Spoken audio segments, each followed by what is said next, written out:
of the room. You guys want to have a good meeting today? Let's get a little energy. On three, let's go woohoo. That's the best thing I can come up with. Are you ready? 1, 2, 3. Even I know how lame that was, but here we are. Hey, we're excited for Summit today. We've got some great speakers, tons of energy, and we are very fortunate today. So I cannot wait for us to get the ball rolling. We've also got some great recognition and a few announcements for you. So if you have a pen and paper handy, or if you have your calendar ready, would really love for you to take note of a few things. So I am going to turn this way while we look at some slides and go through. First and foremost, huge thank you to Inspiro for always there. Yes, give them a round of applause. Hey, no, give them a round of applause. Holy cow. Gotta clap for people. Obviously, they support us at every level, at the highest of level. We're so grateful for them.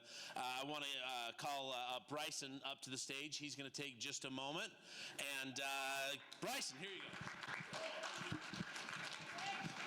Thank you guys for having me here today. So if you guys don't know who I am, I'm Bryson Harper in Inspiro Financial Marketing Department. So we have a lot of amazing resources for you guys, and but first we just want to start off by saying thank you. Thank you for letting us sponsor you at all your events, at everything we do. We're a huge sponsor and we love to see you guys grow and everything you do. And we had so much fun at the Top Producers trip in Hawaii. What a blast. I heard that the cocktail party was also particularly exciting and nobody wanted to leave. So, and I don't know who prayed for the good weather, but luckily that happened. So, congratulations. We did have one problem with the Hawaii trip though. There wasn't enough of you there. So next year, let's work a little bit harder. Let's get you all there because we really want to have the biggest party in Kauai. It's going to be amazing. And we also want to do a shout out to Centerville. Thank you for letting us participate in the Easter egg hunt yesterday. A little cold, but huge success. We had a lot of fun and everybody was able to just really get together as a community and it was fantastic. Thank you. So we do have a couple new loan officers, and 2 of them are here today. We have Jim Boer. If you want to stand up, Jim. Jim's got a lot of experience in the industry. He's phenomenal, and he can help you with any problem you have. He specializes in VA loans, so if you got a veteran, working with a veteran, go to Jim. He's going to help you out. And then we also have Daniel Thomas, who's up back here in the yellow. He is phenomenal, one of the nicest people you'll meet, and you know, if you have any questions or need help with anything, go to him. He's going to help you out, and a great loan officer to work with as well. We also have one more that's not on this slide, Mike Yancey. We'll present him next month when he's actually here. Right now he's on vacation, so lucky him. So here's all our loan officers in Utah. If you don't know these faces, you don't know these names, fix that, because these are your mortgage experts. They are brought on to Inspiro to help Century 21 Everest close more deals and help more buyers get into homes. So take note of these names. If you see somebody you're like, I like that person, let's figure out a way to get you in contact with them. Their business cards are also outside for you. So why I was asked to come and present today is about list reports. Today you're going to get a lot of marketing advice. I know Danette's going to come up and she's going to rock your world with what Century 21 is doing for you.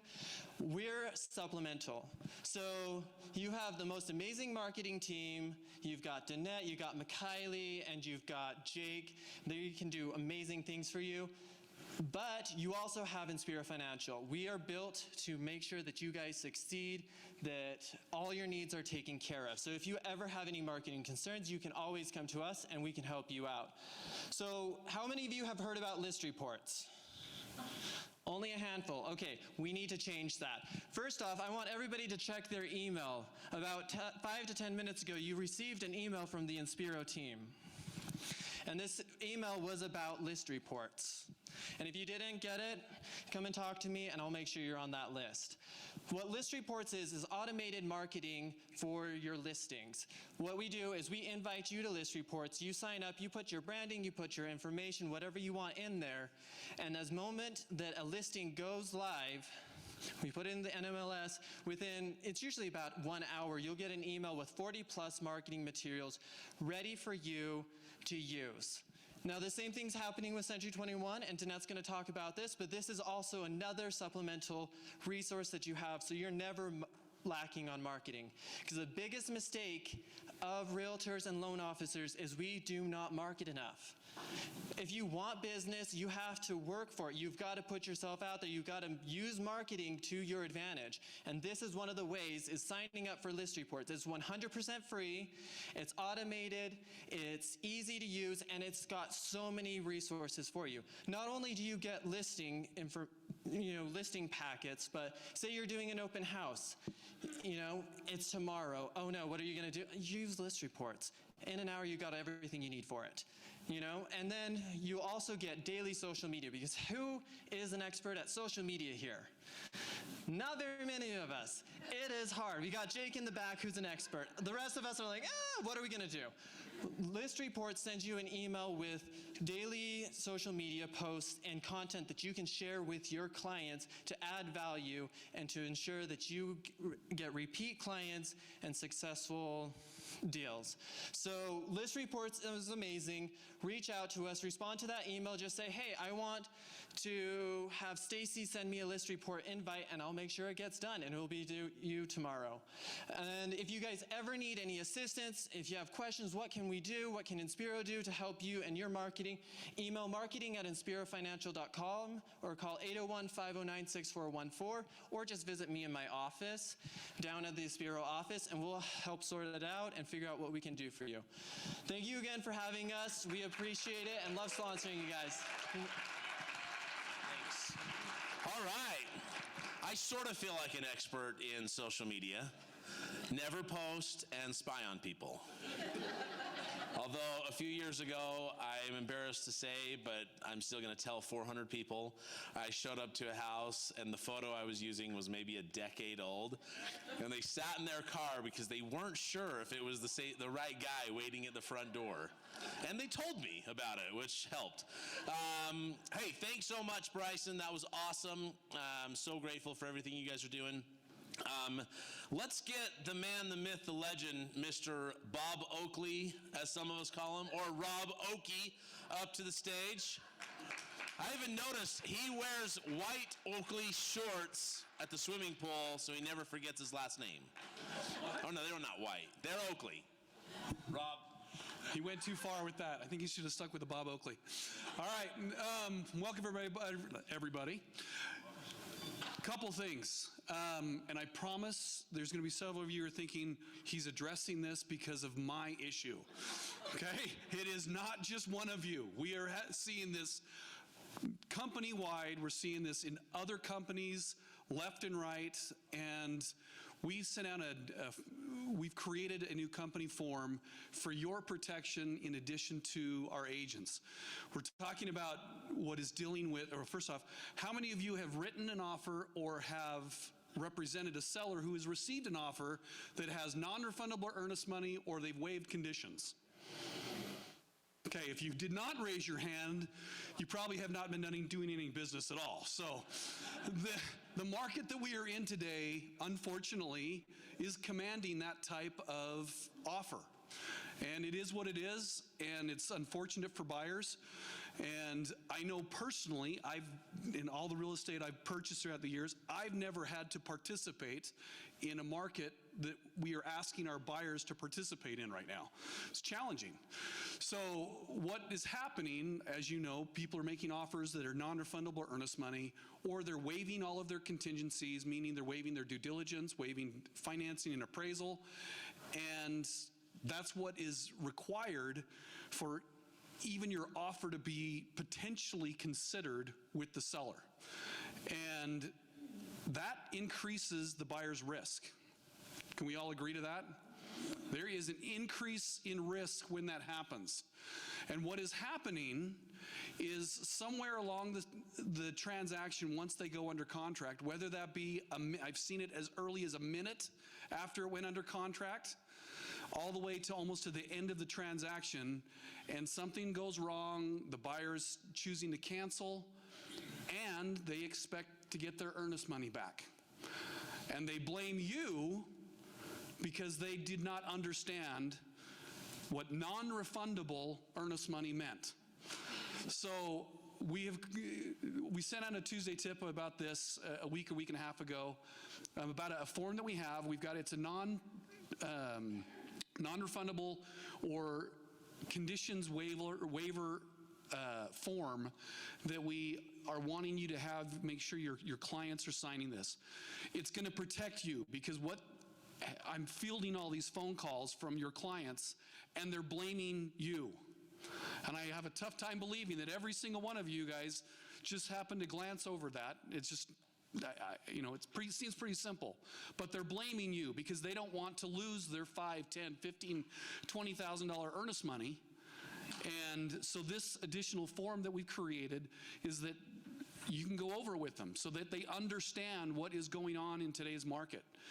Somewhere along, I was talking with Sam about this, and on residential, somewhere down the road, residential agents clients feel like when they make an offer on a property that there shouldn't be any risk in what they're doing. Versus on commercial, you got commercial agents, or again, clients, where when they make an offer on a property, they already know they're going to be investing thousands, tens of thousands of dollars to determine whether or not this commercial property is something that they're going to proceed with. And the offers that we're seeing right now kind of are on the same wavelength of that. So hopefully when we'll send it out company-wide about the form, but I at least wanted to address it with you guys, so when you see this is something that you should be happy that it's there, because when your client starts blaming you if the transaction gets canceled, you can show added protection. No, we've covered this. So hopefully you guys are on board with it, and it's a challenging market, but if we adapt, then that's what helps us be successful. So, okay? Thank you guys. Bob Oakey's done. Okay, awesome. Thank you so much. Huge thank you also to our One Team partners. Of course, that includes Inspiro and North Star Title. North Star's right on the first floor, ready to help out as well with any of your needs. Man, I feel like we're having the applause conversation every time we meet for Summit. Let's have, can we have all of our North Star people stand up as well, and the Inspiro people? Let's do them separately. But North Star that's here, you see these guys walk in the halls. They're available to help at any given moment. And then Inspiro, anybody from Inspiro stand. Jim's already standing. Thank you. Wow, great. Thank you, guys. Okay, let's run through some more announcements here. I've got to situate my stuff. Okay, we've got April 18th and 19th, the Everest Prospecting School. It's filled up every single time. Tons of appointments are being set. It is helping be a huge boost for agents' business, and specifically right now, some of the challenges that you're experiencing in this market, my goodness. Go find a way to have a big jump start, launching pad, show up and sign up for this event, and go spend a couple of days making calls, working with other people, some mindsets, some masterminding, all of that good stuff. Come and connect. All right, and then we've got the next Elevate event, 2.5 days, April 26th through 28th. Once again, nothing but rave reviews every single time. This is a great opportunity to connect, to get your mind in the right space, and be updated from some fantastic speakers and mentors and coaches, and information for you for your business moving forward. So get those in your calendar. Register today. How do we register for that, Judy? Oh, it's on your, yeah. On your table. Register. Just sign up. Scan your code. Don't think about it. Do. And next summit is going to be at the Awaken Event Center, May 10th. So get that on your calendar. That's going to be a great day. And we have coming up the Century 21 Golf Tournament. Always a great event with tons of people. You need to register early if you want a team to be a part of it. It's so much fun. You're giving to a great cause. This year we are working with the American Foundation for Suicide Prevention Utah chapter. There's a QR code for Google sign up, and a payment link is sent immediately after registration. Again, this event is always packed. It's always very fun. Also fun prizes and all sorts of great stuff. So if you haven't participated, sign up, get a foursome there. It's a great day. Jeremy, and just let me know, registration opens right after Summit. Registration opens right after Summit today. Right, or right now. Sign up now. Sign up now. Be the first foursome. Where's Kim? I want to make sure I have a reserved foursome. All right. Okay. Okay. Congratulations to our top producers. We are going to be in touch with everybody about the next event that we're going to be holding, the top producer trip.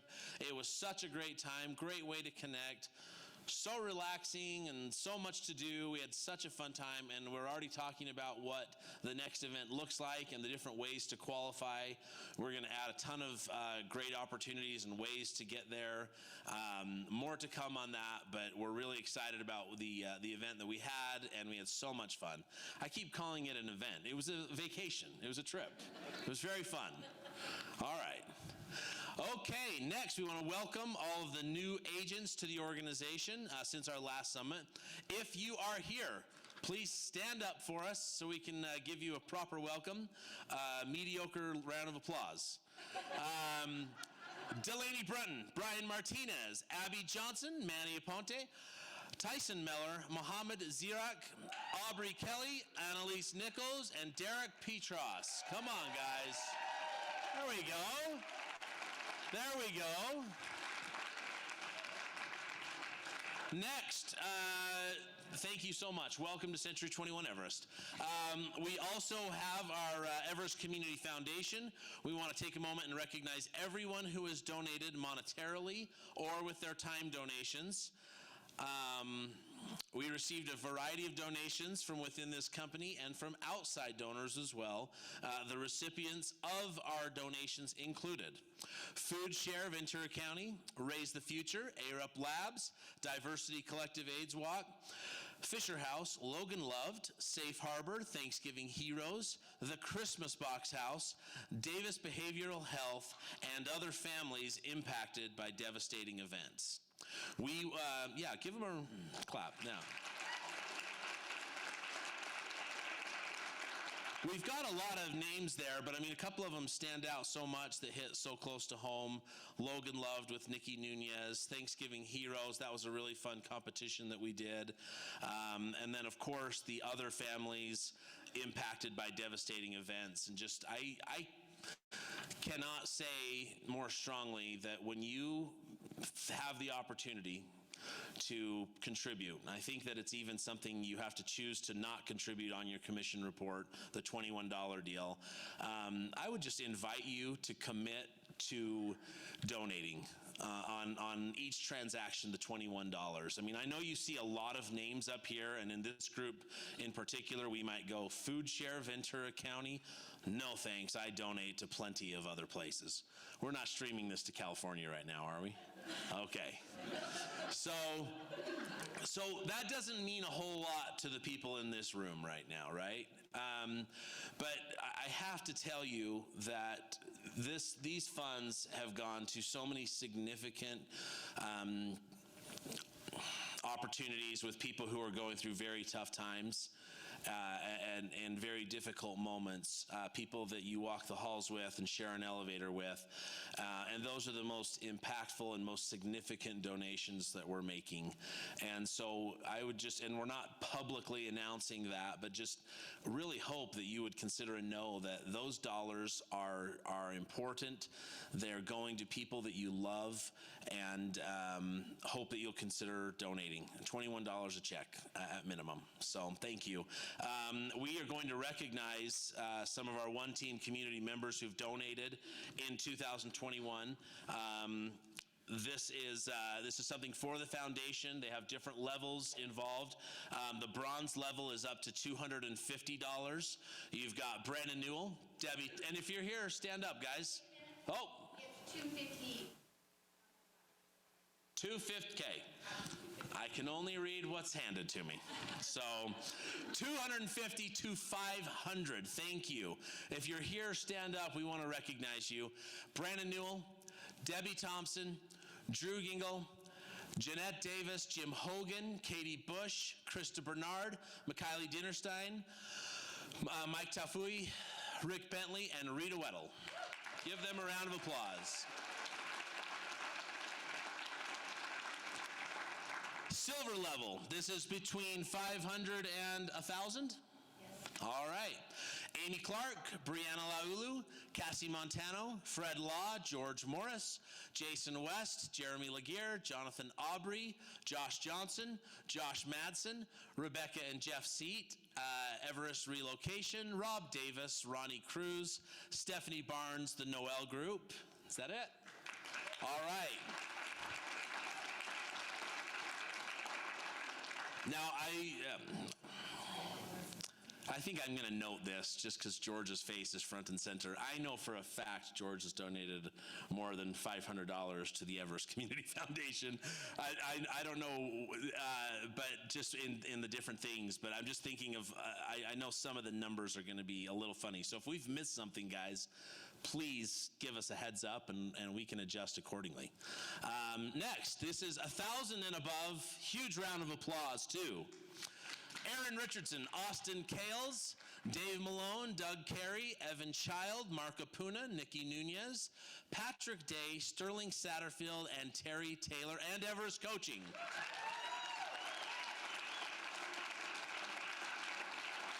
And our 2,100 and above platinum level, please give a round of applause to Brenda Lee Jones.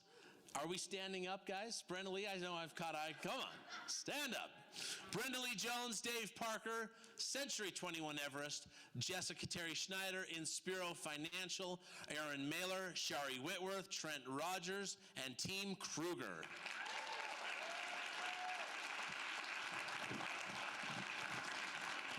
All right. Okay, and I already read these. This is next year's. Sorry, now I have to read what's read. Oh, it's put on me. Charities we have donated to this year and agents who have already made the 21 Club. No, it's not there. This is next year. This does say the Community Foundation of Utah was a donation to the needs in Ukraine along with the Larry H. Miller Foundation. So 2022 is this year. This is what we've done so far. First quarter. Thank you. 2022, we have helped these. So far this year, this is who we've helped.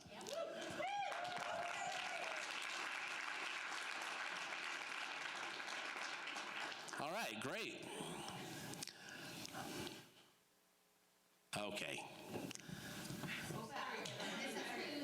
Oh, there's more. So we're doing a first quarter award. Again, I can only say what's on my script. 2022 bronze level, first quarter, 2022. Doug Carey, Jessica Terry Schneider, and Team Kruger, and Rita Weddle. Great job, Jeanette Davis, already at gold level. Well done. Is she here? That's great. All right, let's move on to quarterly awards. These are individuals, $25,000 in first quarter 2022. Are you ready? Stand up if you're here. We'll give you a big round of applause. Brandon McBride, Leanne Baker, Cameron Luke, Giselle Secretan, Sean Hilton, Rita Weddle, Brenda Lee Jones, Terry Taylor, Brian McKinnon, Curtis Perry, Drew Gingle, Jose Ruiz, Mike Harris, Zach Prince, Jeffrey Hansen, Aja Domingo, Shayna Stanton, Angie Sargent, Adam Clough, Tristan Hurd, Trevor Hurd, Stephanie Barnes, Bruce Johansson, Jansen, Chantel Hyde, Trent Hyde, Jennifer Langford, Barry Rulander, Samantha Thomas, Lachey Jackson, Trent Rogers, Shannon Taylor, Nathan Speaker, Ruby Reese, Kelly Aroka, Bowman Liu, Chad Morris, Deanna Haskett, Mike Tafui, Carlin Bedwell, Aaron Moore, Douglas Orchard, Lori Levinson, Aubrey Ziemba, Alicia Madsen, Jonathan DeYoung, Jaquan Collins, Anna Buckley, Josh Madsen, Lourdes Brinton, Caitlin Cody, Miriam Drury, Edgar Lopez Arbayo, Tuan No, Katie Marble, Rob Widener, Chad Johnson, Jesus Castaneda, Brooke Barney, Hannon Majid, Quincy Beach, Lily Tran, Travis Taylor, Jeff Laguerre, Heather Pappas, Dan Brummer. Good job, guys. And our next level of $50,000, Rebecca Rodriguez, TC Realty Group, Heather Mercer, Y. Vasquez, Uinta Basin, the Noel Group, Tyson Craig, Tyler Higgins, Rich Warren, Luxury Agency, Jeremy Davis, Zachary Bunker, Dylan Murdoch, Dave Clough, Dakota Murdoch, Aaron Christensen, Cody Emery, Barton Team, Mark Apuna, Brady Boren, Leah Kruger, Justin Crane, Utah Home Collection, Mindy Daly, The Child Team, Chantel Flanders, Robert Naylor, Richardson Real Estate, Michelle Chadwick, Jeremy Fitzgerald, Dan Munch, Josh Bingham, John Hunter, Luxuriant Real Estate, Samuel Tate, Jenny Dodge, Cassie Montano, Utah Homes Live, Castaigne Team, Catherine Hoover, and Jason West. And our next one of $75,000, we've got Chad Wagstaff, La Chanita, April Oaks, Adam Derfler, Zachary Baker, Utah Listing Pros, Ken Bell, Rosie Chata, Joanne Featherstone, Emily Caldwell, Alex Nickel, Tiffany Davidson, Tim Long, Best Homes of Utah, and Chris Armstrong. And our $100,000 agents for first quarter, we've got Fred Law, Brianna Burnett, Jeanette Davis, Aaron Miller, Abraham Pedraza, Jason Snell, and Rich Castleberry. And we have the Justin Udy and Team Real Estate Group. And $125,000 a quarter, Aaron Oldham and Sherry Peck. $125,000, we've got the Utah's very own UVO Group. $150,000, Doug Carey, Linda Martinez, and Joanna Williams. $175,000, the Josh Johnson Team. Utah Best Real Estate Team. Team Kruger. Oh, sorry. I want to back up. We're now at $200,000. Team Kruger. And $250,000, we have Kurt Matz and Amber Milton. $300,000, the View Utah Listings Team. $500,000, the Elite Team. And $725,000, the Burnett Group. That's amazing. On track for $2.9 million there. Pretty cool. Okay, we are excited for our speakers today. Are you ready? All right. We are fortunate to be able to hear first from Miss Danette Gramp, our fearless marketing and PR expert, following which we will hear from Mr. Sam Bell, and then move on to Mr. George Morris. Thank you, guys.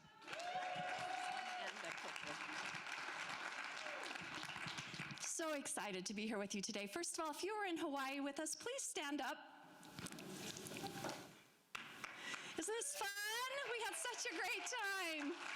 We have such a great time. So as Bryson said, next year we want you all there with us. Okay, wait, which way's forward here? So first of all, I just want to start out by telling all of you how much I love you and how much I love this company. And sorry, I'm kind of emotional, but really just being in Hawaii with all of you and then being with many of you, sorry, and then being here with all of you just really warms my heart, and I love you all so much, and I really want the marketing department, to be able to support you so that you don't have to reinvent the wheel and everything's just plug and play ready to go, so you can go out there and do what you do best, and that's show up as a leader, like George is always teaching us, and sell a lot of real estate. So the things I'm going to share with you today really aren't the magic pill, right? We know that for getting a listing, but what we want to give you, first of all, we don't want you to spend all of your time trying to reinvent the wheel and create incredible branding for yourself. And how many of you were at the summit where Austin Kells told his wonderful business card story? Do you remember that? Austin, how much time did you spend designing your business card when you became a real estate agent? Probably 3 weeks. 3 weeks. And this is what people do, and you know what? Yeah, you got to find a copy because, not to offend you if you feel excited about being a creative person, but I'm going to use the same disclaimer Rob used. I'm not just talking about one of you, but lots of agents come into my office to show me this incredible personal branding they've created to see if it's compliant. And I just would love for you to trust us because what we give you will be clean, compliant, ready to go, and hopefully just give you the confidence to feel polished when you walk into a listing presentation.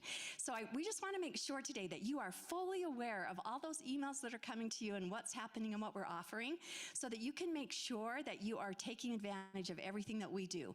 And we can sort of tweak it a little bit, customize it a little bit for you, but just trust us. Okay, so let's go here. Okay, so first of all, this is our marketing team. Lester has a new headshot, which we really like, which you'll see on his signature page. But just to kind of tell you who these people are, Mikaylee, you've all met her, I think, most of you. She's incredible. But she's our creative services manager, and she just does an outstanding job of oversight of all of the creative design and making sure it all looks great and is compliant. Jake Brimhall is our social media manager. And then Lester D. Oversees our VA team in the Philippines. So just so you understand about this whoops, did we take that one out? Okay. That's okay. So we do have a team in the Philippines under the direction of Lester. They've been with us for over 2 years. They are highly trustworthy. They cry on the phone to us about Everest and how much they love our company and how much they love being part of it. They said they want to stay in this job until they die. I mean, that's really how dedicated they are. And if you've ever done work with VAs, you know that you have to go through several to get that dream team. And we really feel like we've got it. But if you get an email back that maybe the English doesn't sound 100% perfect, that's why. Just show them a little love and grace because the stuff that they send out for you is edited and we make sure it's good. But, just if you can send back love to them occasionally, they work really hard for us. Okay, so when you're a new agent, you get a new agent post. So those of you who are brand new agents, that's why it's really important to get us your headshot as soon as you join our Everest family so that we can put it out there on social media and send it to you as well. You also get 100 temporary business cards and a little name badge in this really cute box that I love. Can you give me a round of applause for this box? And the thing that you may not know, if you are an experienced agent and you're wondering about business cards, we have our very own C21 Everest portal. You see the URL right there, wheretoprint.com /century-21, and you can go there and there are lots of templates and you just change your name and phone number. I promise you, don't be afraid of technology. It's easy. You can go there, you can put in your credit card information, order your business cards. This is a company in California we love using. They turn it around really fast for us. Okay, then this is the part, how many of you have used our marketing listing packages? Yes, we're seeing it on social media. Did you see Amber Milton back there? She does a lot of listings. She uses our stuff. So, it has to be entered into the system through dotloop, and then we send you a package. And we love what Inspiro's offering you as well. Between us and what Inspiro's doing, you should not have to spend any time on Canva creating your own stuff. Just use ours, okay? So we send you the social media posts, the flyers, the syndication reports, and the postcard designs, okay? And Makaylee's creating new templates all the time. She sends them to our team in the Philippines, and they do the plug and play stuff. So we control the design. These are really great, but one thing that I recognize is so many of you don't maybe just get overwhelmed and you don't even want to think about how to do it. So this is how you do it. You get the email on your phone. You open the email. You go to the attachments. You select one, and then that little box, if you have an iPhone, at the bottom comes up, and you hit it, and you hit Save Image. Then you go into your social media account, and boom, you post it just like a picture. It's saved as a JPEG, okay? So if you don't know how to do all of that, or if you have an Android phone, call us and we can walk you through it. Sorry, I'm an Apple girl all the way, so I can tell you all the directions on Apple. Okay, then we send you a flyer. Now, if you want an open house flyer instead of this just listed flyer, you just email us back. And here's the email that you can use: marketing@c21everest.com. Please write that down. That's where you send every request, and it comes to all of us, to Makaylee, Jake, myself, and our whole VA team. So somebody will be able to answer you. We have a big spreadsheet. We put everybody's requests in a queue, and we'll give you an ETA and when you can expect it back. Okay, but if you just want something like, hey, make this just listed flyer an open house, just have it say open house, we can change that immediately and send it right back. Okay, this thing, right now you might not be using much, but when you have to have those pricing discussions, how much time have I been talking? 30 minutes. It's that boring, so rude. Okay, so what this does is it shows you where the listing is showing up. So you send this to your seller, you sit down with your seller, and you say, here are all the websites where I am marketing your property. And if you get to the point where you have to have a pricing discussion, do you see how valuable this can be? You say, most people find their listings online. We are everywhere. We're still not getting any showings. We're priced too high, kind of thing. And you can take them to the other, you can prove to them, hey, we're on Zillow, we're on Realtor.com. There you go. Okay. Then we also send you postcards, and we have some printing solutions for you. We have one here locally in Salt Lake City, Presto Print, that you just email it to them, tell them, they'll even do the radius for you, mail it out, do all of that, so you don't have to think. Okay. Then the profile enhancement is a really cool thing. This is the one where my team keeps emailing you, week after week, saying, please send me your passwords to all of these sites. And some of you are really afraid to do that, but some of you have done it, and you love what happens when you do that. Because we take your bio, your headshot, all of your listeds and solds, and we make sure they're aggregating properly to all of these online sites. Zillow, Realtor, Real Satisfied, 21 Online, and HomeLight. How many of you are familiar with HomeLight? Well, you should be, because Google started this new platform called HomeLight, and they have a national advertising campaign right now telling everybody to go there to get a free CMA. So HomeLight is something that I would encourage you to be part of. We will even set up your profile for you. So you just have to, and we'll send you back your password. You just have to answer that email that's coming from my team. Okay, additional services. This new listing presentation, updated this year by Makaylee, is gorgeous. So we have it with all the stats from last year. You received a link to it. All you have to do is send it back and say, hey, put my headshot and my contact info on this, and we'll do it for you. Now, some of you want to have a big custom listing presentation. My team, you can appreciate, with almost 1,000 agents, we can't accommodate that for everybody. But we can refer you out to some really great graphic designers we have, who have all of our brand guidelines and can do things compliant for you, create extra pages if you'd like them. Did I miss? Oh, whoops, look at me. Oh, I did it. Did I stay within my time? Oh, whoops, okay.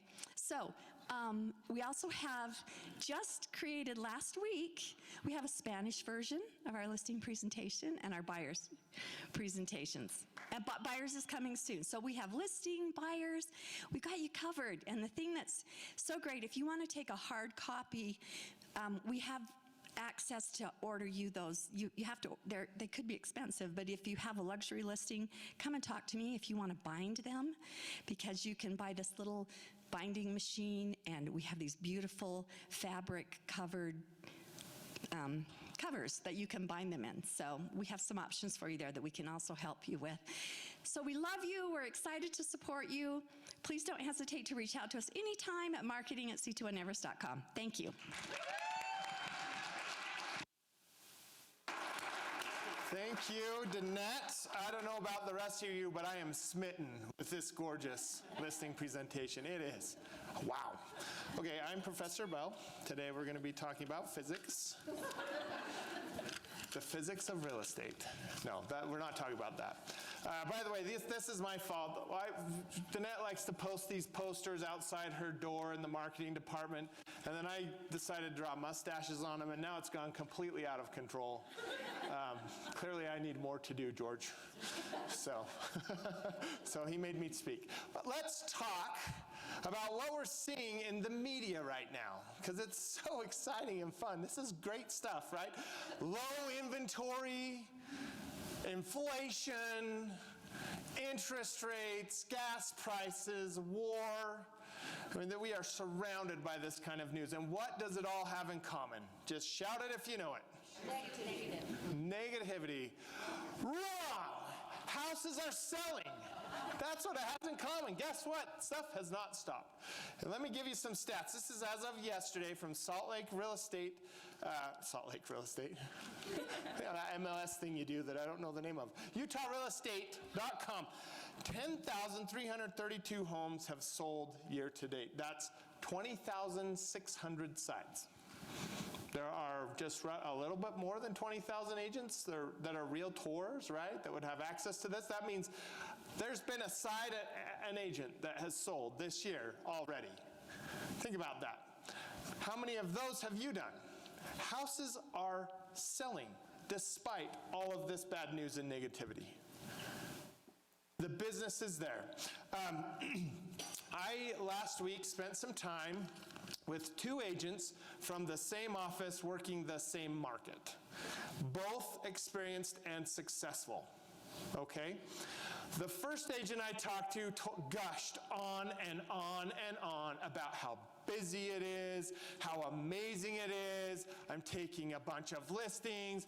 I can barely sit for 2 seconds. I gotta write another offer. We've got a closing. Business is falling from the sky into my lap. So I thought, wow, that's great. When I got my real estate license in the 90s, that's what I thought would happen. I'm a licensee, business. Where are you, business? When I got my law degree, I said, well, that didn't work in real estate, but if I get a law degree, then the dump truck backs up with the cash. Little did I know. And when I asked this agent, so, like, what's going on? Like, what is this? Well, it turns out they're prospecting, they're working their SOI, and it's paying huge, huge dividends. Okay? Busy, busy, busy. Told me it could be my best year ever, and they had a fantastic year. Last year, you saw them on a bunch of the big award summit slides. The other agent, also an award winner, a highly productive agent last year, talking to this person. And this is the story I got. Well, I hope I have enough in savings. Why?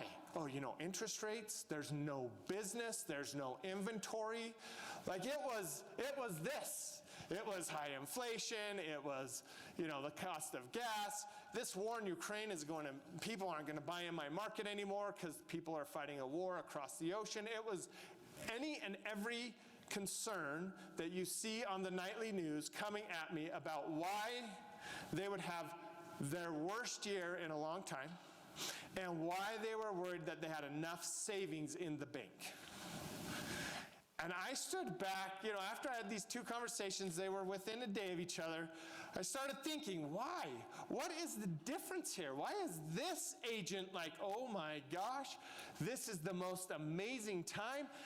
Interest rates went up, and all of a sudden, all my SOI decided it's time to sell, right? And this other person's going, oh no, I better have enough money. My kids could starve to death because of this, right? Same thing happening, totally different perspectives. What does it come down to? The mindset. Mindset, right? We've got two different mindsets happening. One is the scarcity mindset, and the other is the abundance mindset. So let's talk about this. Scarcity mindset, right? Your actions are driven by fear. You stay in your comfort zone. You resist change. You worry about things that are outside of your control. Does this sound like that second agent? Like, oh, the interest rates, therefore I can't sell real estate, I better have savings. What? You have a negative attitude. You focus on what's lacking. Your fear is of personal failure. You start neglecting important relationships, and your motivation tanks out, and you're not delivering your best. Right? That's the scarcity mindset. If we think about it, we have people in our lives that we run into that are this. Right? I think of this as the character from Winnie the Pooh, Eeyore. I don't even know Eeyore. Hey, Eeyore, it's sunny outside. Oh, I know, but it might rain. What? Well, that was me yesterday. Hey, it's nice. It's warm. It's 62. Oh, that's awesome, but it's going to snow tomorrow. It sucks. We all have those in our life. And if you look at the characteristics, many of us, all of us, will have some of these from time to time, depending on what's going on. Right? The abundance mindset, completely opposite. You're empowered to take action and take calculated risks. Who empowers you to do this? You do. Okay? You focus on what you can control. You have a positive attitude focused on the unlimited possibility, and failure suddenly is an opportunity to learn and grow. Right? You operate with a deep sense of self-worth, and this mindset empowers you to show up and give your very best. How many of us know people like this? Yeah. Out of these two people, who do you want to hang out with? The abundance, right? The abundance. But like I said, we all from time to time, even the Eeyores of the world, have abundance moments. Okay, they have abundance moments, but they're really committed to the other side. One of the questions that I just had rattling around in my brain after talking to these two, how do you shift? How can I look at this agent who last year was a top producer in the company, like top 10 in California? Top 10, right? How could you help that person get over to this other side? Because in that same market, in that same office, a producer of a similar caliber is doing crazy amounts of business, right? And it just got me thinking, in my own life, in my own life, got very excited. In my own life, when I run into those scarcity characteristics and I see them start to manifest, how do I change that? How can I shift gears? Okay, there's 4 things we want to talk about. The first one, you need to start focusing on what you have. Focus on what you have, okay? Brene Brown. Okay, hey. I get props for saying her name. This is great. Dr. Brown, who is a professor, said we spend inordinate amounts of time calculating how much we have, want, and don't have, and how much everyone else has, needs, and wants. We are often comparing our lives, our marriages, our families, and our communities to unattainable, media-driven versions of perfection, or we're holding up our reality against our own fictional account of how great someone else has it. Does this sound familiar at all? Yeah. How many of you have social media, right? I call that the social media trap, because it is rosy on social media. Everybody's flying on a private plane. Everybody drives an exotic car. Everybody's kids are well-dressed, well-behaved, having fun, respectful of their parents, even the teenagers. It is an amazing place to be, unless you're me. Because I'm looking at it going, what is wrong with my kids? I don't have a plane. I have a truck. Jeez, this isn't nice enough. I need more here. I need more there. If you think about Brene Brown's comment, right? We are comparing ourselves to a fictional, don't have world, right? Where does that put you on the abundance scarcity spectrum? The scarcity side, right? Oprah. Let's go to Oprah. Everybody gets a free car. That one. Not today. I'm not Oprah. Oprah said, if you look at what you have in life, okay, again, focusing on what you have, if you look at what you have in life, you'll always have more. If you look at what you don't have in life, you'll never have enough. Now think about that for a minute, right? Think about everybody in this room, all of your neighbors. Look to your left, look to your right. Everybody here is in the top 1% in the world. We took warm showers this morning. We turned on a faucet. We're in this room with all of this tech. I can push this little button and I can go backwards and I can go forwards, right? I mean, think about the miracles that we have in our lives, right? But they do make a nicer remote. I saw it today when I was trying to figure out how to update this so it would work. And so, but now think about the rest of the world. I mean, there's not running water for a lot of people. I mean, I feel like there are starving kids in Ethiopia. Eat the rest of your free lunch from Inspiro, right? We are blessed, and if we focus on what we have, we'll start to recognize what else we have, and what else we have, and what else we have, and all the resources. Now, that agent who's going, well, there's just no business, I actually thought when she was telling me that about the other agent, I thought, do you not have a sphere of influence? Because it seems to me that this agent over here is milking their sphere and getting listings. Do you not know anybody? This is weird. How did you make all that money last year? They're not focused on what they have. They're focused on what they don't have, right? Next point, point 2. You need to incorporate gratitude into your daily life, very closely related to what you have. Now you need to be grateful for what you have. Think of your teenage kids, which not all of us have. Some of you might still be teenage kids, but there's one. It's Isaac, the famous Isaac Morris. Think about your teenage kids.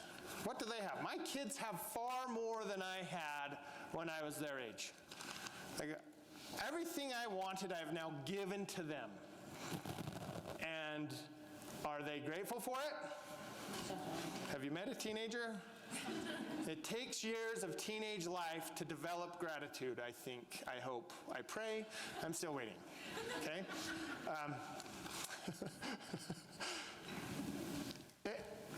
No, they have everything, and a lot of times they're not grateful. We all know people like that do not focus on gratitude. They're just always disappointed, right? They have everything, and it's just not enough. I don't appreciate it. I don't appreciate it. Every day at Morning Ascent, if you're going there, we're taking 5 minutes and we're writing in a gratitude journal. Why would we do that? Why would you take time every day, and why would Everest as a company ask everybody in this room, everybody in the company to sit down and take 5 minutes a day and write in your journal about things you're grateful for? What is that doing for your mind? I got a refocusing, right? Refocusing. Here's another quote. I'm good at quotes today. Melody Beattie, she was a self-help guru, said, gratitude turns what we have into enough and more. Okay, similar to what Oprah said. But the gratitude takes what we have and turns it into enough and more. It turns denial into acceptance, chaos into order, confusion into clarity. It makes sense of our past, brings peace for today, and creates a vision for tomorrow. Nice. Gratitude does a lot. Think about this. You get in that scarcity mindset or start skewing that direction, and you start writing down what you're grateful for, then suddenly you're going to feel a lot better about life, and the world is going to be a much more abundant place. Okay? All right. Number 3. We need to feed our minds with motivation and inspiration. We have got to be careful about what we're shoving up there into that brain. That first slide of all the horrors going on in the world. Your money is worth less today. Oh, gas costs $6 a gallon somewhere. Not here, it's like $5 a gallon because I drive a truck, right? So my gas is more expensive. That sucks. But think about all of that negative stuff. Is that feeding my mind? Is that motivating me? Is that helping me do stuff? The other day I was at the gym. Some of you know my music preference is old school rap. And I'm a homie. I'm not a homie, but I do like the music from the hood. And the reason I like it, I like the beat, I like the flow of the rap, right? I feel so weird saying this right now. And I'm very professional. I like the rhythms, I like the samples of music that they use, I like all that stuff. And the other day, I was listening to a song I've heard, I don't know, a bajillion times since, the early 90s when I very first heard it. And I started listening to the words for the first time. Did you know Dr. Dre swears a lot? And talks about really horrible things. Like, I had no idea. I was just going with hey, this is good. I can do extra push-ups to this music. And sadly for me, because I really liked this song, suddenly it was less appealing. Because I thought of this stupid thing. What am I feeding my mind? Great. So fun anymore. Dr. Dre, I hate you now. No, I suddenly realized, what is coming into my mind? And how many times have I heard that? Because even though my mind, I haven't recognized what the story or theme of the song was or the words being used, suddenly I did. And it changed it for me. And I started thinking, this is trash. Like, it's too bad. Why can't they take that flow and the rhythm and the beat and put it to something better than the words he's saying, right? We need to be very, very careful about what we're putting into our mind. The movies we watch, what we're reading, what we're listening to, So what did I do? Then I turned on a podcast. Oh, it's so much harder to work out to somebody talking about business. But I learned like 4 things, and I left that workout and thought, wow, I'm smarter, and I'm a little bit less chubbier, and I'm going to go get ice cream, because I deserve it, right? But we've got to watch what we're putting into our mind through all the different media that we get access to, and that is not easy, right? Hollywood does not make money, a lot of money, selling inspirational stories. You go, well, yeah, there's that new one, The American Hero, about Kurt Warner, right? That new, I watched it, and it was awesome, and I thought, why can't they make more of these? Because people want horror, and they want violence, and they want sex. That's what sells, right? That's what people are paying for, so they make more, and then they pump it at us, right? So we've got to be really careful about this and feed our minds. All right, next one.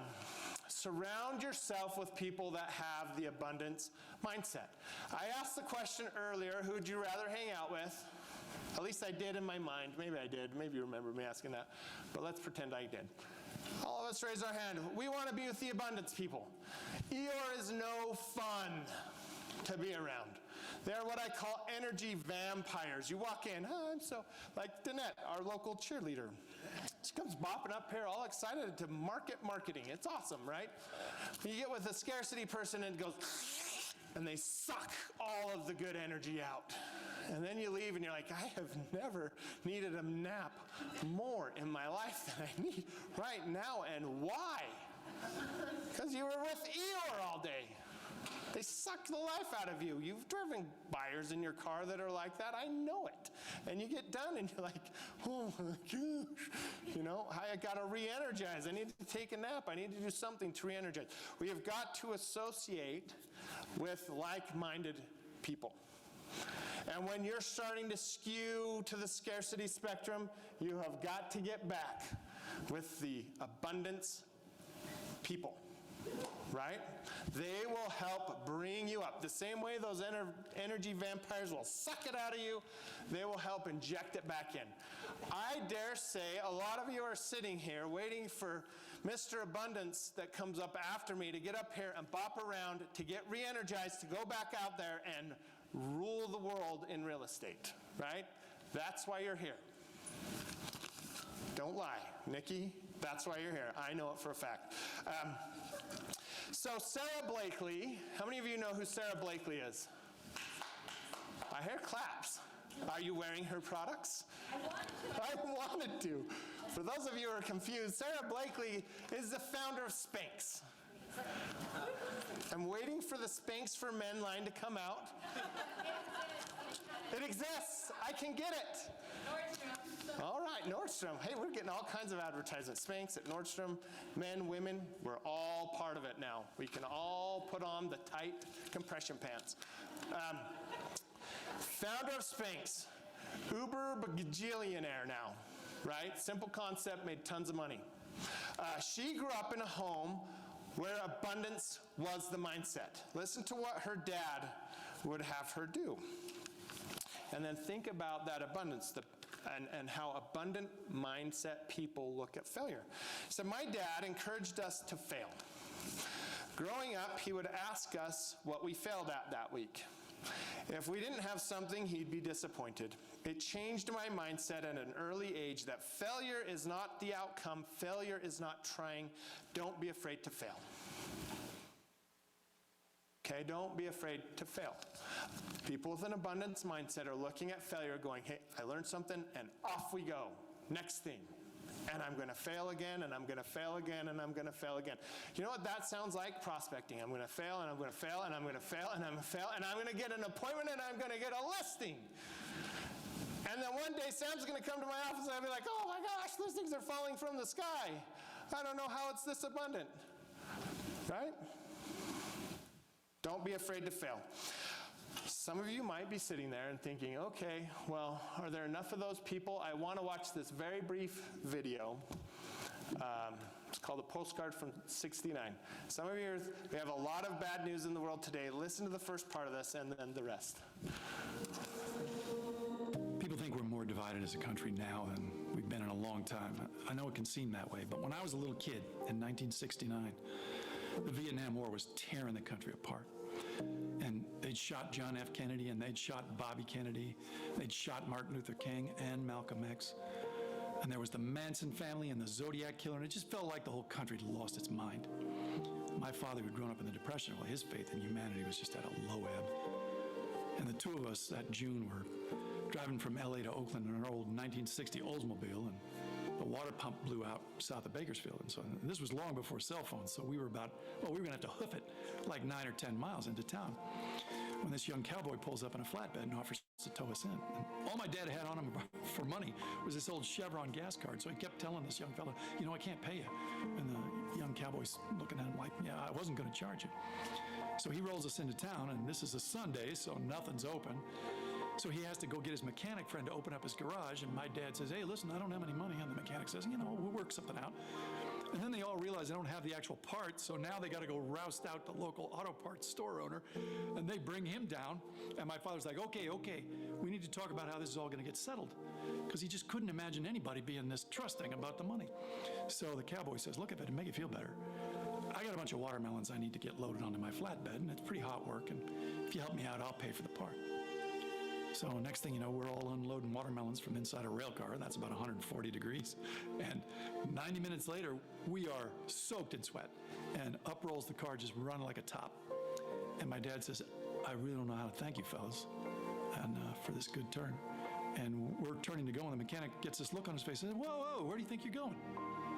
And you could see on my father's face just all the fear and distrust come to the surface. And he stiffened like a leopard. And the mechanic says, no, my wife's going to make us all Sunday dinner, and you and the boy can get a shower and a clean shirt, and it'll make the drive easier for all of us. So we sat down for a dinner of fried chicken from the chicken right over there, and corn on the cob from the corn right over there. Man, I got to tell you, I will never have a meal that good ever again. And my dad didn't say maybe 3 words the whole drive, but when we got home, I got into bed, and I was just about to turn off a light. And he stops in the doorway and he says to me, no matter what you see in the movies or on TV or you read in the papers, you listen to me. That's how people really are. And about a month later, Neil Armstrong walked on the moon. So, keep the faith. All right. There, yeah.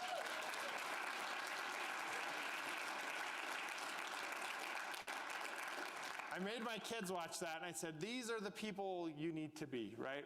Despite what's going on, this guy, his dad, ran into people with an abundance mindset who provided and changed his dad's mind about the world, right?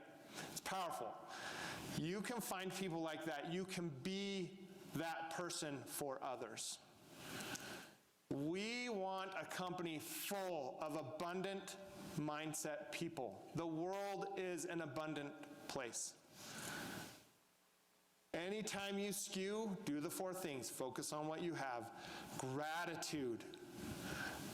Feed your mind good things. And associate with abundant people. And one day somebody will tell a story like that about you. Thank you.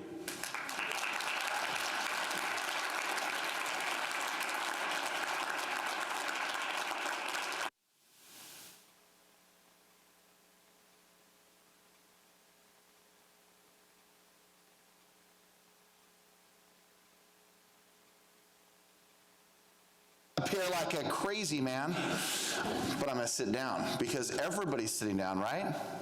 Amber, you're sitting, right? Even though you're walking tall, like 10 feet tall and bulletproof from all the money you're making. All right. So, here we are, right? How many of you have ever heard me speak before? Excellent. All right. How many of you have not? All right. Excellent. Well, my daughter, Mackenzie, I don't even know if she's in the room. Is she here? There she is. I've told this story for years. She says, when are you going to stop? I said, maybe when I die. I don't know. And I say, you know, someone came into the house. I came into the house and I said, hey, someone is going to pay me to speak to them. And she said, under her breath, I would pay you not to speak. And that is a true story. I just want to point that out again. So I am so thrilled that you are here. And last time I spoke to you, it was one of those moments where I'm like, I can't even believe that a week after hernia surgery, I stood up here and spoke with you. So you might just get a lot of pent-up emotion and fury and passion, because Jennifer said to me today, she said, I think this might just be a little bit of hellfire and brimstone. And I said, you are exactly right. So there you go. So Sam has set a great tone for abundance. Now we have to do a few activities. But if you could, Stephanie, could you get on the edge of your seat? Because one of the things I recognize that everything that we do is based on the energy that we bring to the table.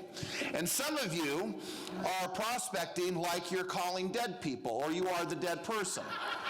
And some of you are prospecting, moving through your life, and you didn't realize you were alive because you're walking around dead. And then I ask you if you loved your life, and then I should say something like, well, you should notify your face because the way you look doesn't show the fact that you actually are very happy. So my point is that everything comes down to energy. And what I've found is that you can have a pathetic script and dialogue, but with tons of awesome energy, and you will rule the world with great energy. Or you can have the script just so dialed in and so perfected, but with no energy, you will go nowhere. Now, the ultimate is great scripts with great what? With what? Energy.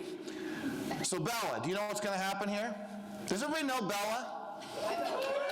Stand up, Bella. This is Isabella, the tornado, the storm of our family. All right, you can have a seat. I just want to make sure I embarrassed you, because she said I didn't pick on her enough last time when I picked on all the rest of our kids. But I'm saving Isaac for a whole other moment. We aren't even getting started, Jason. The famous Isaac, like you said. The Isaac who gives me so much material that I don't even know how to contain it. I could speak on it for hours. All right. 19-year-old Isaac Morris. All right. Here we go. We're going to get on the edge of your seat. How many of you have been to an elite, there you go. How many of you have been to Elevate? How many of you went to Climb? All right, so we're just going to celebrate for 5 seconds like crazy madmen and women. Can you do that? Yeah. We'll see. Dave's looking a little questioning. He's sitting there going like this with his chin, going, I don't know. Dave, you going to celebrate? 100%. Wow, all right. Phil, you going to celebrate? Like when you saw Scotty Scheffler win the Masters yesterday or 2 days ago? All right, here we go. Do we have any music that we might be able to throw on there, Mikhaili?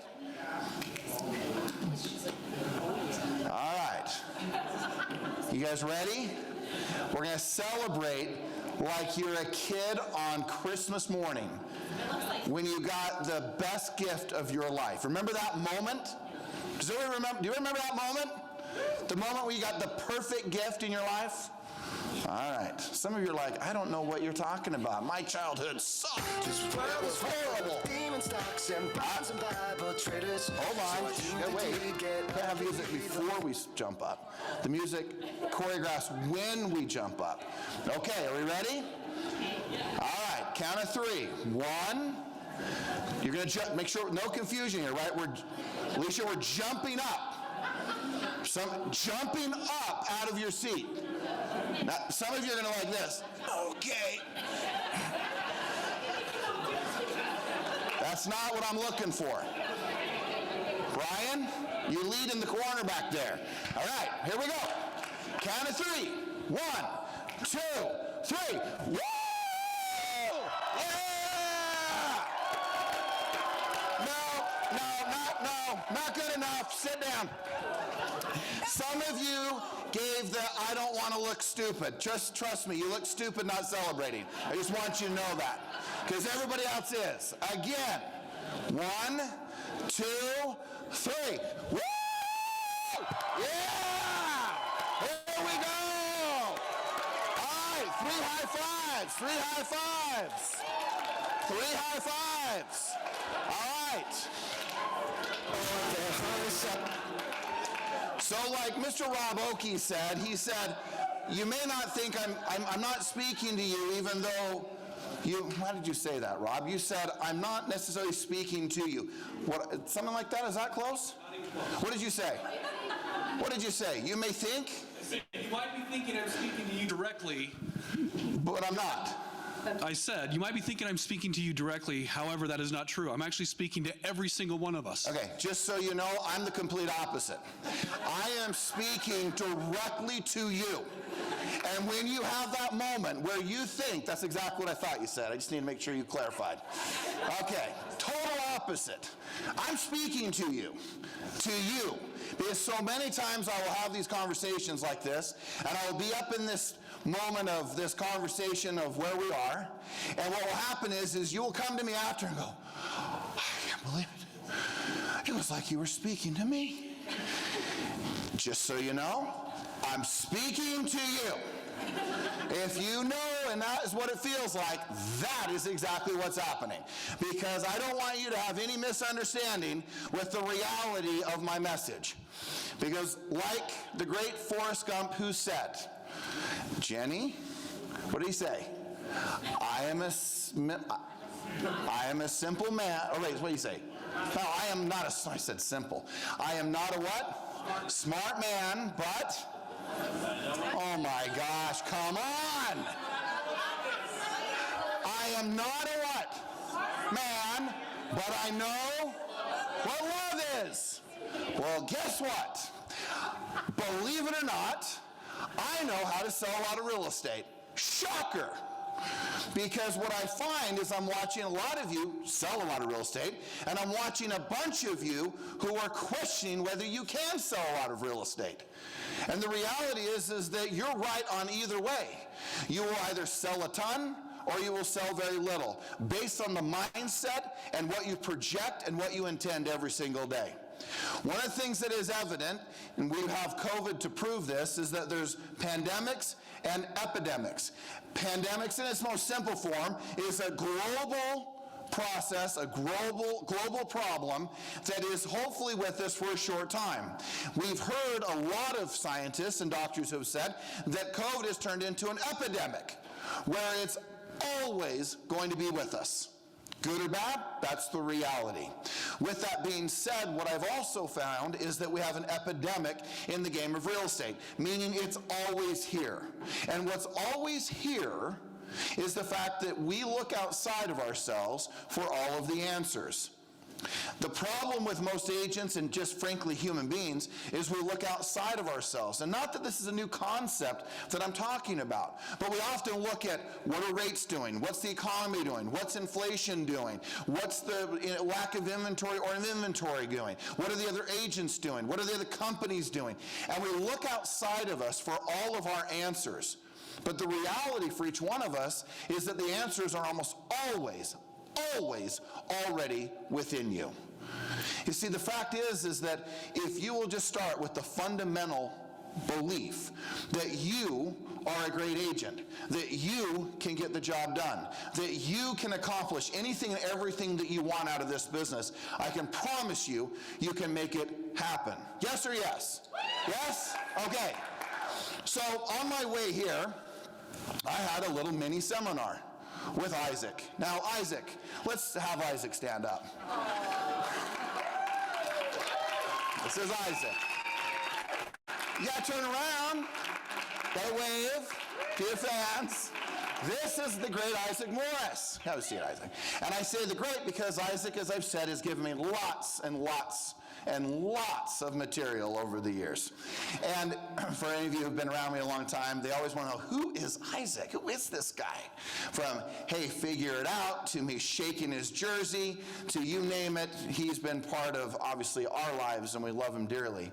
Well, today, of course, me doing what I do, going, where are you going, in so many words, I said this to him. I said, can I ask you a question? He didn't respond, so I figured that was permission. And I said, why do you think I'm so hard on you? And of course, like all great teenagers, because he still is 19, do you remember what you said? Exactly, he said that. I don't know. He can't even remember what he said now. So I actually wrote that in my journal today and went, I don't know. I went, IDUNNO. I don't know. And I kept asking, why am I so hard on you? I don't know. I said, okay, you're not 14 anymore. Answer the question. I don't know. Okay, let's first state that, yes, I love you. Yes, I care for you. Now, why am I so hard on you? Well, I don't know. I mean, this went on as my blood pressure kept rising, and he kept staring straight ahead, 10 and 2, driving, and I finally said, well, can I give you, it's because and I started to and he goes, oh, you believe in me? Yes! Is that I believe in you, and I do believe in him. I believe in whatever it is that he wants to accomplish, and I believe in his capacity to win. But the same can be said of you. The reason why I often can be so, what might be tactless or in your face, or some people will say, I don't really like that approach.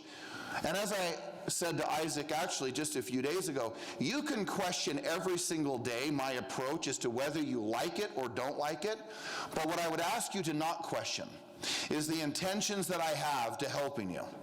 This organization is set up every single day to help you to win the game of selling real estate. And over again, I have now seen people rise from literally nothing to becoming multi-millionaires in this business. There are many of you in this room that have done that. I congratulate you. And there are some of you who still talk about that that's where you're going to go, that that's what you're going to become, that that's what you're going to do. And my challenge to you is that when is that going to happen?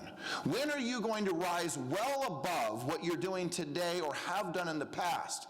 And no matter how accomplished you are, the simple statement, the simple question of asking yourself, what's next?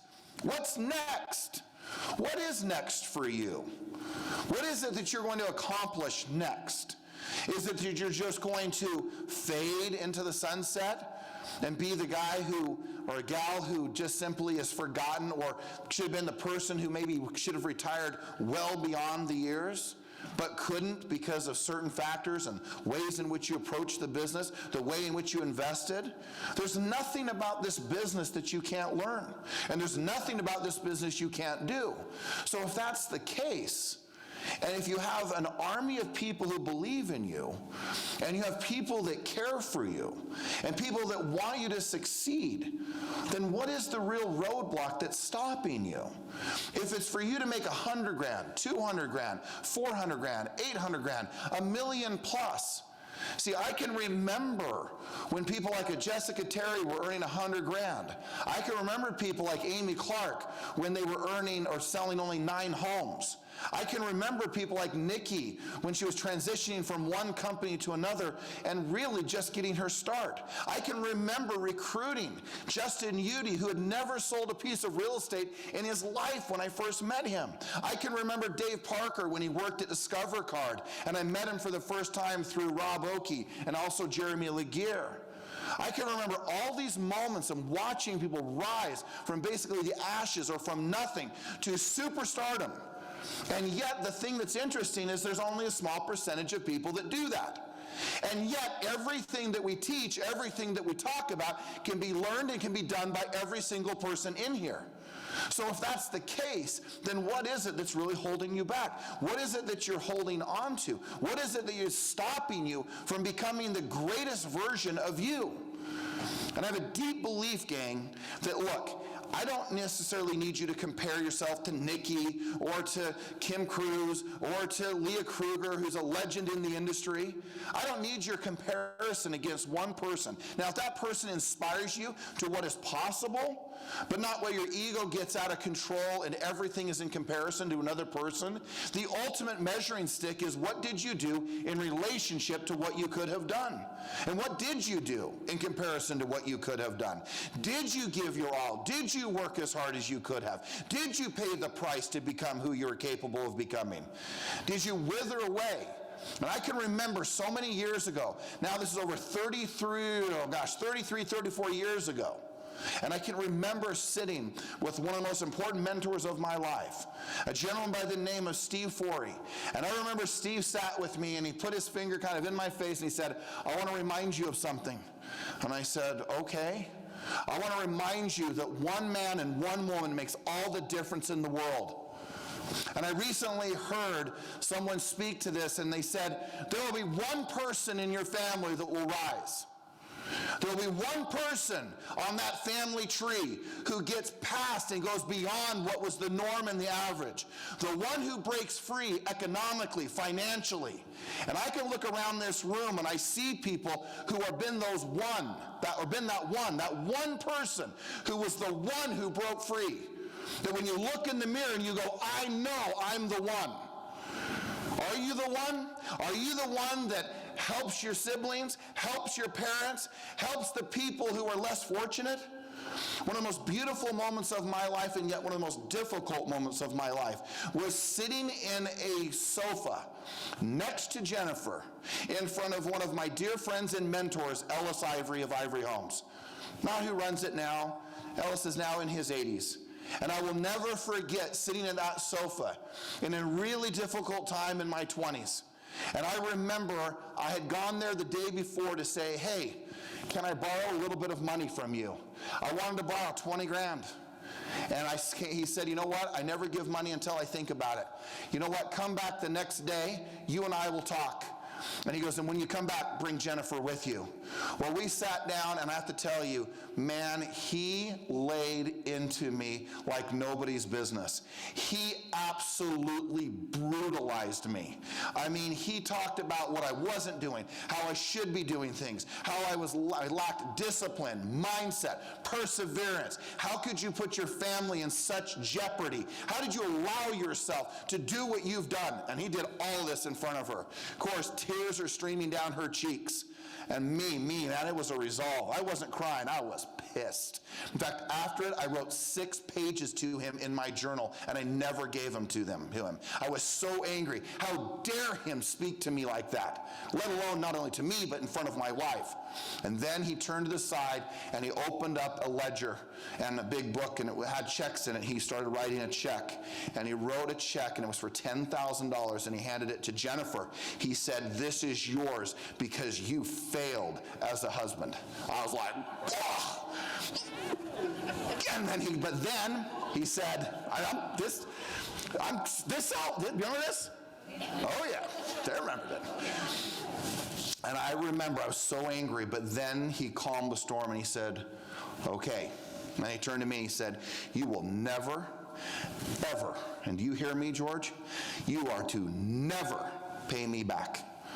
And he said, "And when you can, you pay it forward."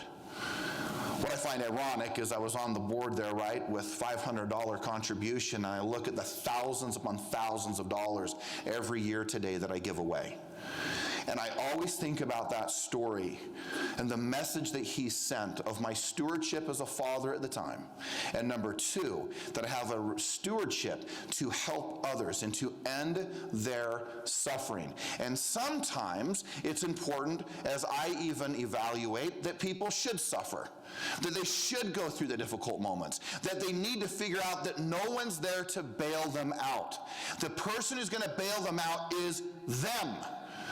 That moment is when I figured out that I would pay any price that was legal, moral, and ethical to win and to figure out how to make millions of dollars in the game of real estate. See, I wasn't the college grad.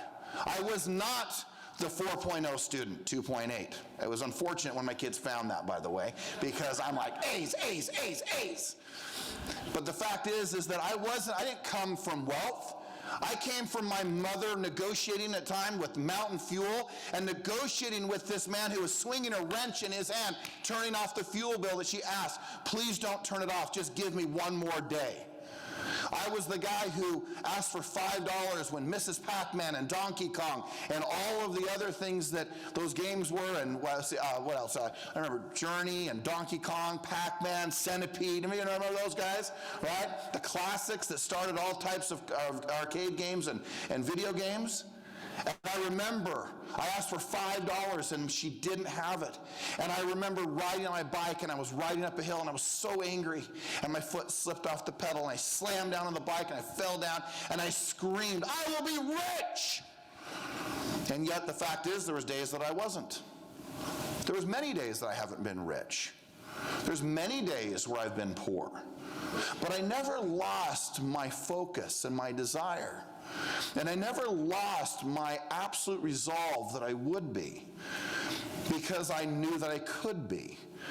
And just like the Colonel Sanders, who filed bankruptcy who knows how many times, lied about going into the Army at age 16 and was honorably discharged, who failed at multiple different businesses, 2 hotels, all sorts of other business ventures that he failed at, got into fights, got into gunfights.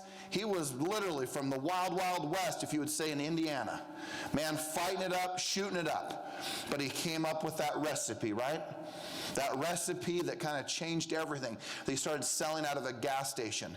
And at 66 years old, the man went to over 100 different banks to invest. And he finally found a guy, if you guys don't know this, a little Utah history, he found a guy by the last name Harmon. And if you didn't know, they created the first Kentucky Fried Chicken right there on Main Street and State Street and 3900 South. The first KFC was here in Utah.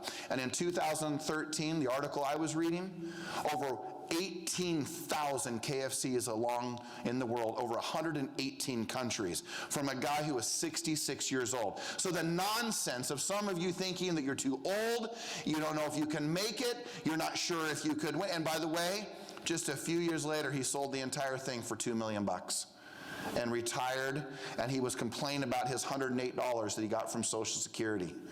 It is inexcusable that you would be poor in this business. There are key factors to you winning the game of this business. And some of you, if you've plateaued, have not figured out still how to really manufacture in this business. The key to this business is first and foremost knowing your job. And I would just ask you if you know your job. If I sat with you and said, hey, tell me your job, and you say, oh, sell and help people buy houses. Okay, can you expand beyond that, please? Some of you still don't know your job. You don't know the responsibilities and what you're supposed to be doing every single day. In its most simple terms, you're there to set appointments. You're there to do presentations. You're there to negotiate contracts, get price reductions, and work with highly qualified buyers. And you may say, well, that seems pretty simple. It does. But when you don't have any offers to write or to negotiate, when you don't have any reductions of prices to get, when you have people who you know are really probably never going to be able to buy a home, but you keep skirting them all around the county, trying to help them find a home so that you look busy, and it's the rocking chair syndrome, lots of movement but no actual advancement. And then all of a sudden you actually have no presentations to give. So what should you be doing all day? Does anybody know the answer? Yes, thank you. Prospect, talking to people, lead follow-up, calling people, talking to people. So just ask yourself. See, I think it's great. I'm looking at Bryce Hanson back there. His wonderful and beautiful wife came the next day. We were down at the Century 21 Awards Convention. She was playing some penny slots. And she won, what, $4,000, Bryce? Bryson? Or Bryce, sorry? Right? Just so you know, I got Bryson over on this side, just so you don't think I'm losing my mind, who's standing in the corner over there, or sitting down right there. And then I've got you over here. Okay, but Bryce, was it 4,000? Yeah, dime slots. Dime slots. And this is what's crazy, is so many of you are living your life in real estate thinking you can play 10-cent slots and you're going to get millions of dollars back in return. That is not how this game works. In its most simple fashion, those of you who have stayed at the same income over and over again, there is a problem with either the sources of your prospecting, the skills of your prospecting, or you're not prospecting at all. Because if you're making the same amount of money year over year, there is a complacency to the way in which you're prospecting. Remember that. Because some of you in here are making the same amount of money over and over again, and you can say, well, isn't that good? Is it? Is it? I don't think so. Not in today's marketplace. And the question is, if you're dictated by the market, meaning the market getting better versus you getting better, well, then that is a scary place to be. So I have 3 things I want to share with you, and we'll start to wrap up, which will be in like 10 minutes, just so you know. Maybe 15, okay? But here's the first one. 30 meaningful contacts a day. Meaningful. Some of you have made it your pride and joy, you have made it your absolute focus to do everything you can to avoid the one thing that makes you extraordinary in this industry: prospecting. 30 meaningful contacts. What does that mean? What it means is that they're engaging. What it means is that there's a conversation that goes on. And in today's world, with so few people answering their phone, it could be as simple as you sending a text, getting a text back, then even saying, hey, could we speak for a few minutes? They say, sure. You call them and you actually have a conversation about real estate. Can you create 30 meaningful contacts every single day? That is the guarantee to making well over $1 million+ a year. Meaningful, not just a contact, not with your mind going, I hate prospecting. I hate prospecting. Oh, hi, I'm calling about your home. Is it still for sale now? No, that's not meaningful contacts. That's absolutely hating what you're doing, resisting the entire process, having a poor mindset, a poor energy, and then thinking that you're going to fake your way through it. Engage and convince. You can sell people on anything. And I will never forget a gentleman, a friend of ours, many of you know him, John Rhodes. He came to me years ago and he said, hey, George, I got a question for you. Sure, go ahead. What's up, John? Do you really love prospecting? And I remember I paused. I went, I don't know. I said, I think I do. He said, I hate it. Which is funny. I said, well, okay. How did you convince yourself to like it? And I said, oh, because every single day I said, I love prospecting. I love prospecting. I love to prospect because it helps me fulfill my dreams. And I realize that what we repeat, what we speak to, becomes our reality. What we speak to becomes our reality. So remember that. No matter where you're coming from in this industry, because I got a lot of people in here from title, mortgage, right, real estate, family, others. Ask yourself, what is the language in which you use around prospecting? Oh, I hate the doors. Oh, I don't like for sale by owners. Oh, I'm not going to pay for leads. Oh, I'm not going to call an expired. Oh no, you would never catch me knocking on the door of a cold door. Just ask yourself, what's the language that you're using? How are you speaking to the most abundant source that you will gain in the selling of real estate, which is prospecting? How do you speak to it? How do you converse about it? What do you say to yourself about it? So here's what's so funny.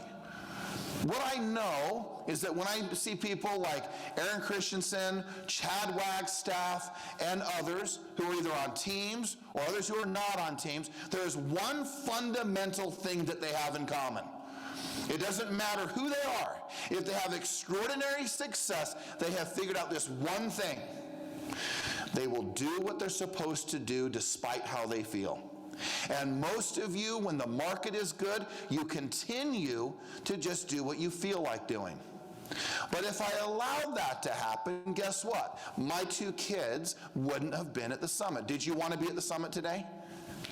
You can be honest. No. They're being very polite, might I just say, Sandra. They stomped out to the car because I made them. It's pretty much that simple. But as I told Isaac today in our little mini seminar, I said, the day that you can figure out how to do what you're supposed to do despite how you feel will be the day that you will be rich and accomplished in anything you do. But if you cannot figure that out, you will be average. If you don't figure that out, you'll just be complacent. If you don't figure it out, you'll do okay, possibly, but you won't be the great ones. And why is it that there's only a few great ones? Because they figured out how to do what they're supposed to do despite how they feel. They don't worry about whether they like for sale by owners or expireds. They don't worry whether they like or don't like buyers or sellers. They don't worry about whether they like to knock a door or whether they like to call on a phone. They don't worry about what they feel. When did you having to feel good about everything you do make any difference in regards to your success in this business? And once you recognize that your prospecting and 30 meaningful contacts has everything to do with just doing it, despite how you feel, you will be rich economically. But when you fight it, push away from it, do everything you can to not do it, try to look for every excuse to not do it, say you're chasing deals, trying to do other things to get deals, instead of avoiding the one thing that will create consistency and greatness in this business, you will just simply flounder, and you will be at the mercy of this market. And as Sam so eloquently said, there are people who are celebrating how amazing this market is. And there are others who are in absolute question as to their future in this business in today's market, which is baffling to me. But the answers reside in the amount of prospecting that you will do. Second point, every one of you, at a minimum in today's world, should be sending out 5 videos a day. April Oaks. Oh, did that just slip out of my mouth? It did. April Oaks, 5 videos a day. 5 videos a day that say something like, hi, Bob, it's George, Century 21. Hey, I didn't catch you, or I wanted to reach out to you and just say hello, let you know what rates are doing, what the market's doing, and to let you know if there's anything you need from me, I'm here to help. Look forward to hearing from you. 30 seconds, 5 times a day. Can all of you do that? Oh my gosh.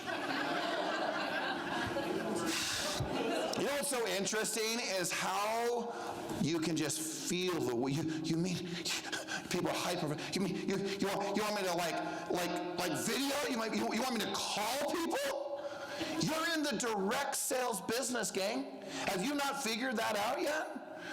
You can learn everything you want in this industry, but if you will not make calls consistently or knock on doors consistently, if your policy and philosophy is to wait for business, to go buy business, it will never work. Ever. Now, if you get the benefit of people calling in because of all the work you did prior to, kudos for you. If you go buy leads, we all know this, they never work unless you go out and get the business and call on the business. So it's all about going out and getting the business. And if you fight the one thing that will solve 99% of all your problems, which is prospecting, and if you're wondering why you don't have any money, wake up! This is why you don't have enough money. And if you have enough, but not more than you want more, then all it is prospect more. It has nothing to do with rates and inventory and market conditions and inflation and all the things you want to blame. It has to do with your commitment to the structure and the day that you put forth. And when you will prospect, make 30 meaningful contacts, when you will make 5 videos a day, if you just did those 2 things, everything would get better. And let me just add a third, which taps onto exactly what Sam was talking about, which is call 5 of your sphere every single day. I want you to think about this for a minute. You can either like the message or not, but I can just tell you this. You want to change your life economically in the game of real estate? It's this simple. Don't ever let a day go by that you don't make 30 or more contacts a day. Don't let a day go by that you don't do 5 or more videos a day. And don't let there be a day that goes by that you don't call 5 of your sphere a day. You do that, you will never wonder where the next deals will be coming from. Your number one objective every single day, above all the things that you will do, it's not the closings, it's not the emails, it's not the returning of your texts, it's not the business card that Austin took 3 weeks when he was a new agent doing, right? It's none of those things. Your number one objective today is to do one thing. Set, how many appointments, April Oaks? 1 or more appointments a day. It's that simple. So I want to finish with this. Can you grab your calculator, Stephanie? Okay. Number 1, write down this. There are 240 workdays in the year. 240 workdays in the year. If every day you set a new appointment with a buyer or a seller, doesn't matter which, every day a new appointment, not the person you've shown homes 1,800 times to and every offer gets declined. I'm talking a new client with a new situation, new blood into your life. 1 a day, 240 appointments a week. A year. A year. A week would be great, by the way. Right? A week would be great, but a year. All right? And then we know next number you're going to write down is 120. Because what we know is that you're going to only attend about 120 of those appointments. They may call your lender, hopefully in Spiro, and all of a sudden, some of them won't get qualified. Or they'll list with someone else before you get there. Or you'll realize that they can't really sell. Or something happens, but only half of those appointments are attended. Guys, this should sell you on the idea that the only thing that's stopping you from hundreds upon hundreds, if not millions of dollars, is you. It is you. And it does not matter whether you are on a team. It does not matter whether you're selling as an individual agent. It doesn't matter where you're coming from. Again, 99% of your problems go away if you will prospect consistently. So 240, 120, so you go on 120 appointments. And if you were just reasonably okay, let's just say 50% of those people qualify with the lender, 50% of those people actually list with you. If you go on 10 listing appointments, 5 of them list with you, and if that's the case, then it's 60, right? 60 people, and of those 60, about 85% of them, what we do know is a listing is a guaranteed what? Sale. And why on earth, with the people who are working with so many buyers in this room, why are you not spending at least 1 hour a day trying to take a listing? Why are you not knocking the very doors of the areas in which your buyers want to buy? Why are you not controlling the buyers by controlling the inventory? Will never make any sense to me. It should be inexcusable for everyone in here, at least 1 hour a day spending it and trying to take a listing. 1 hour a day. I've always appreciated my conversation about 2 years years ago it was, with Aaron Christensen. I said, hey, tell me a little bit about your career. Well, the first part of it was all buyers. And then about the second year was about 25% of it was listings, 75% of it was buyers. And then by the third year, it was 50-50. And last year, Aaron, I don't know. What was your scenario? What would you say it was? 55 listing and 45. Isn't that interesting? And he started, in so many words, as a buyer's agent. And he's one of the most important people on Austin's team, right, as they lead that together. Because he's realized that there's just as much importance on that listing as there is that buyer. It is inexcusable that you're not spending at least an hour a day trying to take a listing, even if it's just, hey, I went and knocked the area of where you want to buy a home, Mr. and Mrs. Buyer. Gotta make that happen. So 60 times 85%, what is that, about 50, give or take? 80's 40. 51. 51, round it down. We're realtors, we always round up, we gotta round down. All right, 50. And 50, does anybody know what the average commission is in this company? What did you say? It's actually, it's higher now. 12. So 50 times 12,000 is what? So this is my take. It should be inexcusable that you aren't making $500,000 a year. Now you may say, well, I don't want that. Really? Or is it that you don't want to prospect? Just at least be honest with yourself. Because the thing is that if you made 30 contacts, did 5 videos, and called 5 Sphere a day, and made sure and ensured that one appointment was set with a buyer or a seller every single day, you'd make $500,000 or more. And if Jessica, if Amy, if Justin, if Austin, if Dave, Leah, you all want to add another $500,000, it's pretty simple. Set one appointment a day. And yes, the higher your skill sets, the longer you're in this business, the less work it will take to set that one.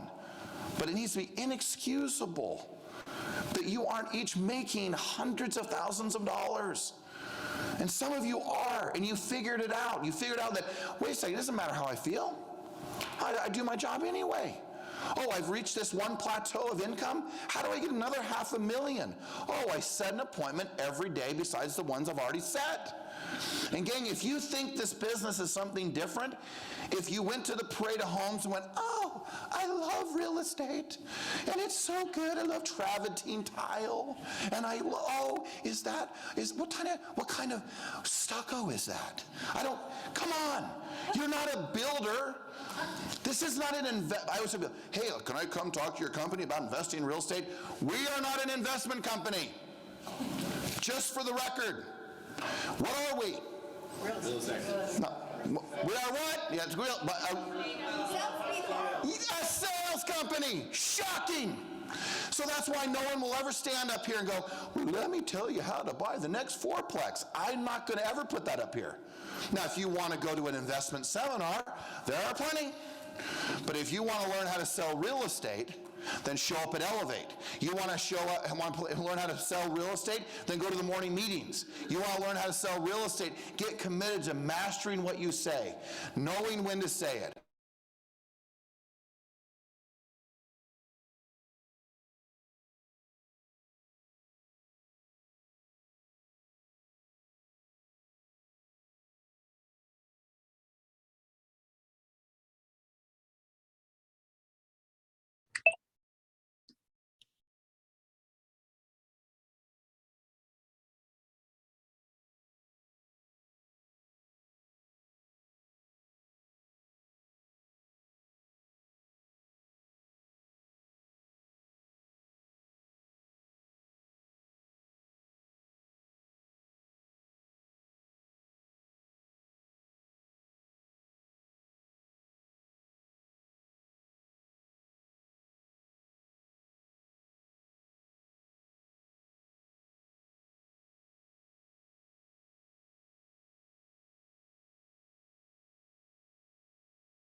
Each of you have families, you have people you care for, dreams that you want to be realized. And when you are working with people that are not highly qualified from a listing side and a buying side, you have got to take a step back and say, what is the perfect buyer for me today? And if you don't have the perfect buyer today, then you go prospect and you find the perfect buyer, because they're there and they're waiting for you as the leader in their life to help them figure out the way.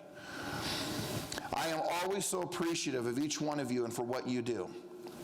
But the reason I am so passionate about this is because when I looked at our company numbers, in California, we were off 26% on transaction count.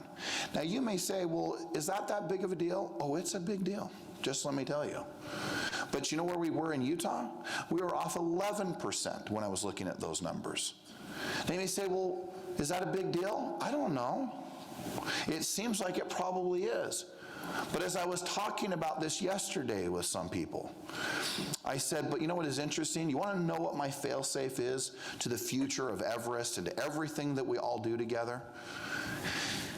Is that I recognize that if I'm off 11% in Utah and 25% in California, that means your families are also off that much. That means your income is off that much. That means your future is off that much. And for those of you who it's not, I can promise you, I know this, it's because you prospect. If you're off, it's because you're in the traditions of the last 2 years of waiting for business to come to you. So I challenge you, I invite you, I beg you to recognize that you can fix any and every problem that you have by the basis of your prospecting. Most fights in marriage happen because of economics. Most divorces occur because of economics. Most challenges in life happen because of economics. Because if you have the economics in place, you can then do what you need to do and take the time to do it. Maybe it's to heal a relationship. Maybe it's to spend more time with a son or a daughter. Maybe it's to do something different. And I tell you that because what I've watched over the last 2 weeks, by the way, is that you guys are kind of getting it back together. Because now you're only 4% off. You may say, oh, okay, now we're good. No, do not let it be. But in a 2-week period of time, you made up nearly over a 2-month period, because I know that each one of you, and those who aren't even here, who are saying this, I'm so busy, I can't even go. I'm so stressed out, I can't even go to the summit. That's not you, because it's a very select group that are here today. But I can't impress upon you enough. Do not underestimate the magnitude of your prospecting. And so, yes, I'm speaking to every single one of you in here. If you're a lender for Inspiro, you know the answer. Go prospect. Meet people. I'm so impressed by so many LOs that have come to meet some of you. You guys are a scary group. I mean, look at you, right? You shut people down before they even open up their mouth, right? You try to, I realize you're protecting your environment, but there's some really important people and some special people that want to help you on the lending side. There's people like Isabel and Kim Cruz and Crystal and why am I forgetting? Nick, thank you. He was there from the beginning, but I do know him. Is Nick here? No, he's... See, good. We can make fun of him. Just kidding. All right? But you got so many great people that are there to help you. So remember, this entire organization, Everest, the enterprise of Everest, is set up to help you to win the game of your life. It is to help you to become your very best. And I'll never forget when Dave said, he goes, do you really believe it's the greatest gathering of real estate professionals the world has ever seen? There's no doubt in my mind that it is. Again, 2nd year in a row, the most home sales of any single company in the state of Utah. That's you guys. So congratulations for what you have done. But I truly believe that our best is yet to come. So thank you. Let's go have a great month. Okay?